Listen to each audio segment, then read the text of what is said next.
Chico, agora vamos a uma pergunta de um pastor evangélico que você deve conhecer porque ele é conhecido em todo o Brasil, comanda um rebanho de fiéis à sua religião de 1.500.000 pessoas aproximadamente. Trata-se do pastor Manuel de Melo. Ele próprio irá fazer a pergunta a você, que foi gravada pelo nosso VT.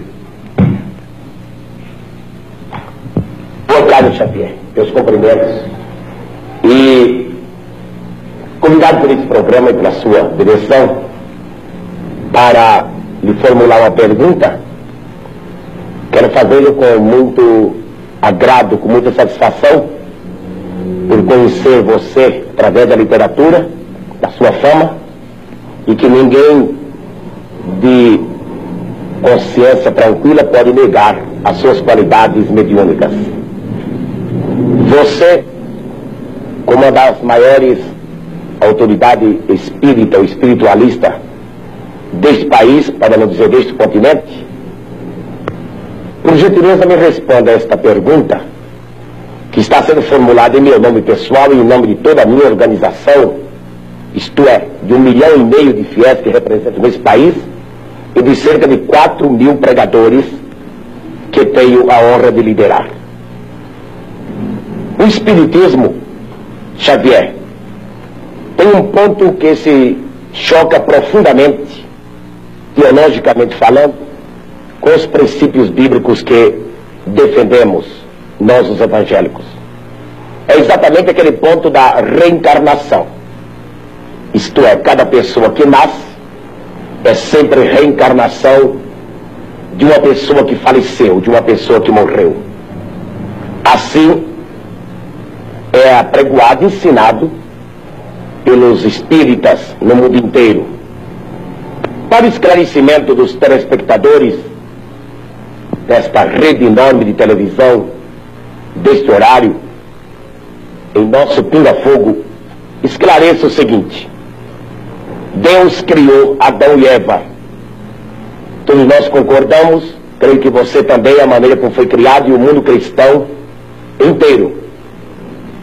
Muito bem, mas logo após a criação de Adão e Eva, as duas primeiras criaturas humanas, surgiram as duas outras criaturas humanas, são os dois filhos de Adão e Eva, Abel e Caim. Você poderia, dentro da sistemática espiritualista, dentro da doutrina da reencarnação, você poderia dar, meu caro Xavier, uma explicação aceitável de onde vieram, qual a procedência de Caim e Abel, os dois primeiros filhos de Adão, isto é, pela ordem, a terceira e a quarta pessoa humana existente aqui na Terra? Responda-me. E eu gostaria que os milhões de telespectadores que assistem agora a você com tanta atenção, devido à fama do seu nome e às qualidades insofismáveis que você as tem, responda a procedência e como essas duas criaturas humanas vieram à Terra, Abel e Caim. É somente isso e muito obrigado. Ô Chico, a pergunta é um pouco longa, mas você entendeu bem, né? Então...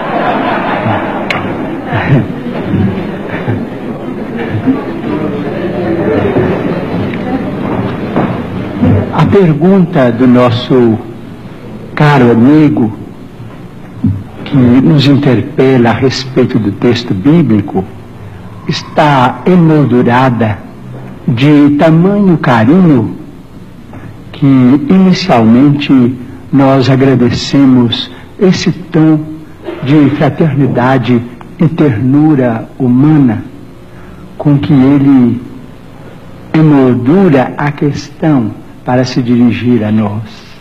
Muito obrigado ao nosso caro pastor evangélico, senhor Manuel de Melo, que nós todos admiramos como sendo o orientador desse grande e brilhante movimento que é Cristo para o Brasil.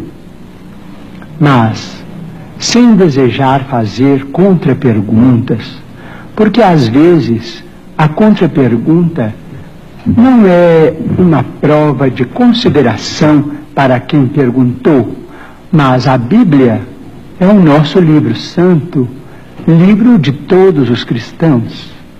Nós, os espíritas evangélicos, nos detemos no Testamento Novo para compreender a essência dos ensinamentos de nosso Senhor Jesus Cristo e daqueles que o sucederam, os apóstolos da causa evangélica. Não temos maior intimidade com o Velho Testamento, entretanto pedimos permissão ao nosso caro pastor evangélico, senhor Manuel de Melo, para considerar que no livro de Gênesis, no capítulo 4, versículos 16 e 17, vamos encontrar uma questão muito interessante para nossos estudos em conjunto, porque nós todos somos estudantes das letras sagradas. O capítulo 4 trata, por exemplo, da união de Adão e Eva para o nascimento dos seus 3 filhos, Caim, Abel e Sete. Sabemos por esse texto, o capítulo 4 do livro de Gênesis de Moisés, que Caim exterminou Abel.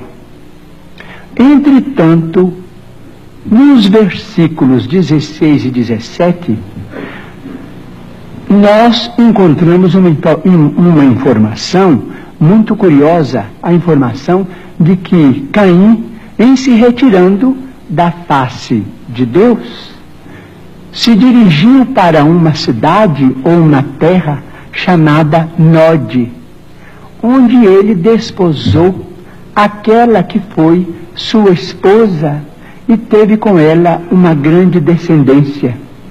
Então, estamos perguntando se determinados textos do Antigo Testamento não seriam códigos que nós precisamos estudar com mais segurança para não cairmos, por exemplo, em contradição do ponto de vista literal. Nós precisamos estudar com técnicos e pesquisadores de história, que nós os temos hoje em todas as direções.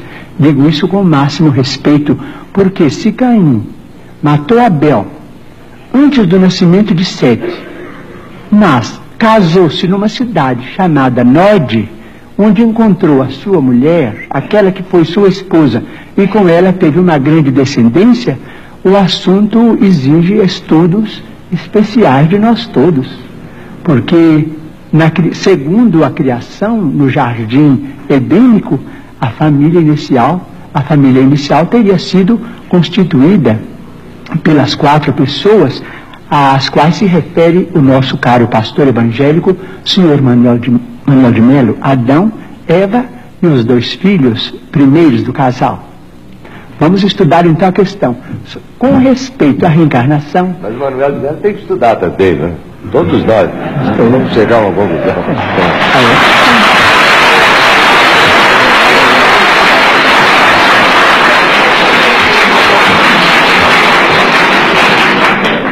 Bom, com respeito à reencarnação, posso dizer? Pode, Chico. Com respeito à reencarnação, nós, os espíritas, estamos diante de uma realidade inconteste para nós. Mormente na vida mediúnica temos assistido, nestes quase 45 anos de espiritismo evangélico à luz dos princípios kardecianos, a desencarnações e reencarnações. Mas permitimos-nos também perguntar ao senhor Manuel de Melo, ao nosso caro pastor evangélico, senhor da pergunta, e também àqueles que fazem objeções contra os princípios da reencarnação, permitimos-nos perguntar sobre o sofrimento das crianças. Por exemplo, não vamos nos referir aos adultos, porque seria alongar muito a resposta, mas vamos pensar nas crianças. Por exemplo, nós, os espíritas, muitas vezes encontramos determinados casos de suicídio, e às vezes suicídio acompanhados de homicídio, ou às vezes apenas de homicídio. Mas vamos encontrar esses problemas do complexo de culpa levado para além desta vida, e depois esse complexo de culpa renascido com aquele que é responsável por ele através de sofrimentos que só podemos entender através da reencarnação. Por exemplo, muitas vezes temos encontrado, por exemplo, irmãos nossos suicidas que dispararam um tiro contra o coração e que voltam com a cardiopatia congênita ou com determinados fenômenos que a medicina classifica dentro da chamada tetralogia de Fallot. Nós vemos companheiros que quiseram morrer voluntariamente pelo enforcamento e que voltam com a paraplegia infantil, comumente chamada de enfermidade de Little. Nós vemos muitos daqueles que preferiram o veneno e que voltam com malformações congênitas, com problemas miopáticos, com o mixedema, aqueles que às vezes violentam o próprio ventre e que voltam também sofrendo as tendências e que às vezes acabam se desencarnando com o chamado infarto mesentérico. Nós vemos, por exemplo, aqueles que preferiram morrer pelo afogamento para se retirarem da vida num ato de rebeldia contra as leis de Deus. Vemos, por exemplo, aqueles que preferiram o afogamento e que voltam com o chamado enfisema pulmonar. Aqueles que dispararam tiros no próprio crânio e que voltam com tantos fenômenos dolorosos, como, por exemplo, a idiotia, a acromegalia, quando o tiro, vamos dizer, quando o projétil alcança a hipófise, porque nós estamos em nosso corpo físico subordinado ao nosso corpo espiritual.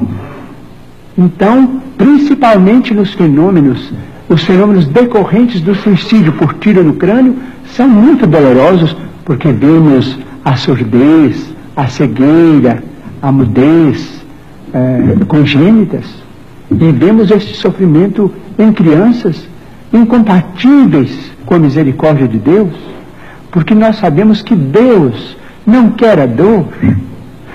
Diz Emmanuel, se Deus quisesse a dor, Ele não teria nos dado anestesia através da medicina. A dor é uma criação nossa.